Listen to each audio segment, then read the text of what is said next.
ஒரு நாள் உலகிலேயே மிகவும் பணக்காரராக இருந்தவர். தேவர்களின் செல்வத்தின் அதிபதி குபேரன். அவரிடம் அளவில்லா செல்வம் இருந்தது.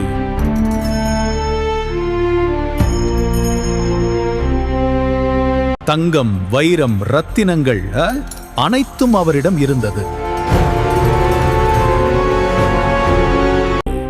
ஆனால் அவரிடம் ஒரு பெரிய குறை இருந்தது. அது நன்னன் அகம்பாவம்.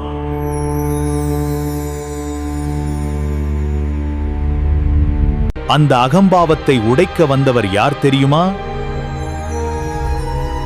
விநாயகர். ஒரு நாள் குபேரன் தனது அரண்மனையில் அமர்ந்திருந்தார்.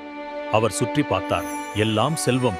இந்த உலகத்தில் என்னை விட பணக்காரன் யாரும் இல்லை. அவர் பெருமையுடன் சிரித்தார். இந்த செல்வத்தை எல்லோருக்கும் காட்ட வேண்டும். ஒரு பெரிய விருந்து நடத்த வேண்டும். அவர் உடனே அனைத்து தேவர்களுக்கும் அழைப்பு அனுப்பினார். குபேரன் கைலாசத்திற்கு சென்றார். அங்கு சிவபெருமானும் பார்வதியும் அமைதியாக அமர்ந்திருந்தனர். நான் ஒரு பெரிய விருந்து ஏற்பாடு செய்திருக்கிறேன். உலகிலேயே சிறந்த உணவுகள் அனைத்தும் இருக்கும். தயவு செய்து வர வேண்டும். சிவபெருமான் அமைதியாக சிரித்தார். நாங்கள் வர முடியாது. ஆனால் எங்கள் மகன் விநாயகர் வருவார். குபேரன் சிறிது குழப்பமடைந்தார். ஆனால் ஒப்புக்கொண்டார். விருந்து நாள் வந்தது. விநாயகர் அரண்மனைக்கு வந்தார். குபேரன் அவரை பெருமையுடன் வரவேற்றார். விநாயகரே, தயவு செய்து வந்து உணவை அனுபவிக்கவும். விருந்து ஆரம்பமானது. 1 தட்டு, 2 தட்டு, 10 தட்டு, 100 தட்டு. ஆனால் விநாயகரின் பசி மட்டும் குறையவே இல்லை. அரண்மனையில் இருந்த எல்லா உணவும் முடிந்தது. குபேரன் பதறினார். ஆனால் எப்படி? எங்கே போனது? எல்லாம் காலியாகிவிட்டது. விநாயகர் அமைதியாக பார்த்து சொன்னார்,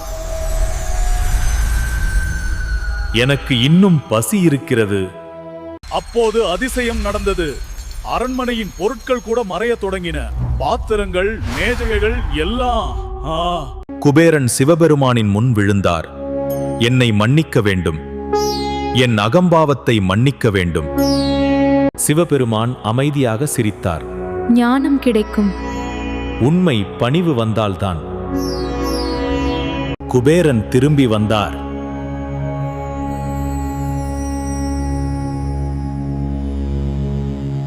விநாயகருக்கு ஒரு சிறிய கிண்ணம் சாதம் கொடுத்தார்.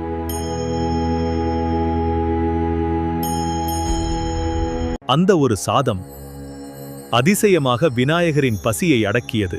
பக்தியுடன் கொடுக்கப்படும் சிறிய உணவே போதும். அந்த நாளில் குபேரன் ஒரு பெரிய பாடம் கற்றார். செல்வம் பெரியதல்ல, அன்பும் பணிவும் தான் பெரியது.